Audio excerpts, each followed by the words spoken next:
Good morning all student. कैसे हैं आप सब? आशा करती हूँ आप सब अच्छे होंगे। तो चलिए आज हम अपने सदाचार की बुक का फर्स्ट चैप्टर पढ़ेंगे, अमूल्य संपत्ति।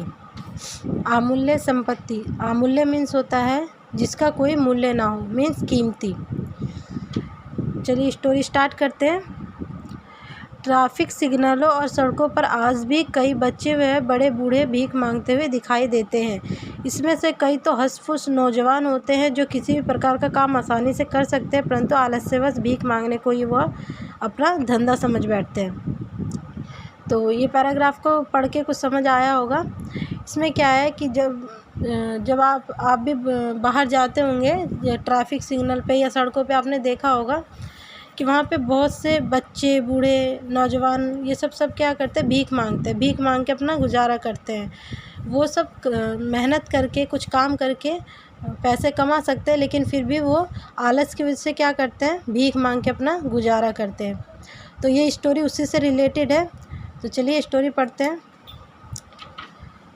सेकंड पैराग्राफ से, जगन नाम का एक युवक भिखारी का बेटा था।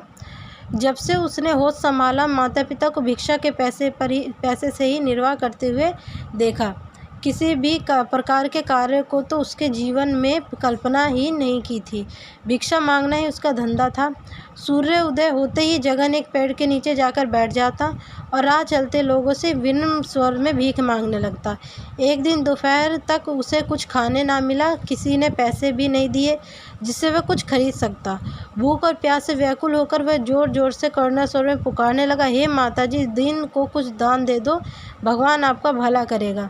मैं सुबह से भूखा हूँ, रोटी के लिए 1 रुपये दे दो, भगवान आपका भंडार भरेगा। वो क्या करता था, उसने अपने माँ बाप को कभी भी मेहनत करते हुए, कुछ काम करते हुए नहीं देखा था। जिस तरह वह भीख मांग के गुजारा करते थे, उसी तरह ये भी भीख मांग के गुजारा करता था। एक दिन क्या हुआ, उसको कुछ भी खाने के लिए किसी ने भीख नहीं दिया। वो इस तरह बोल के भीख मांगा करता था। आज जगन की पुकार किसी ने नहीं सुनी। भूख और गर्मी से परेशान होकर वह आपे से बाहर हो गया। इतना क्रोधित हो गया कि वह भगवान को ही गालियाँ देने लगा। हे भगवान, तू कहाँ मर गया है? कहते हैं तू सब कुछ देखता है। मैं सुबह से भूखा हूँ। क्या तू अंधा है जो तुझे मेरी व्यथा दिखाई नहीं दे रही?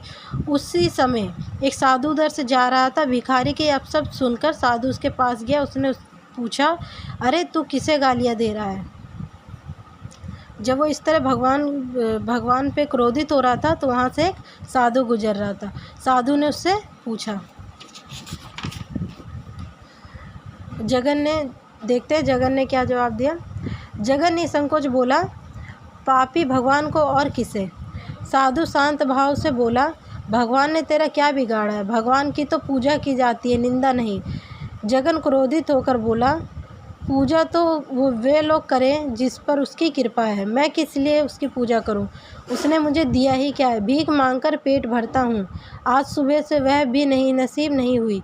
गाली ना दूं तो क्या मुझे भूखा रखने के लिए उसकी आरती उतारूं? ये सब किसने कहा? जगन ने। किसको? भगवान के लिए उसने ऐसे शब्द का प्रयोग किया। तो अब क्या साधु ने क्या कहा?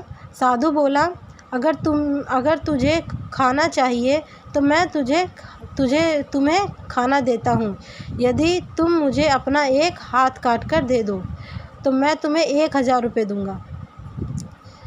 एक पैर दे दो तो 2000 रुपये दूँगा। हाँ, यदि तुम अपनी आँखें दे सको तो मैं उसके बदले तुम्हें कीमती मोतियों की थैली भेंट में दूँगा। यह थैली आज ही मुझे राजा ने दी है। ये सब साधु ने उसे देने के लिए कहा। जगन बोला, यह कैसे हो सकता है? आपको अपने आप को अपाहिज बनाकर मैं आपका धन क्या करूँगा? मेरे ये अंग ही मेरी संपत्ति है।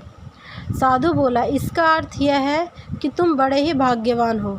तुम्हारे पास हजारों की संपत्ति है। भगवान ने इतनी मूल्यवान चीज़ तुम्हें दी है, फिर भी तुम यह कहते हो कि तुम्हें दिया ही क्या है? तुम्हारे ऊपर भी उसकी उतनी ही कृपा है जितनी दूसरे लोगों पर।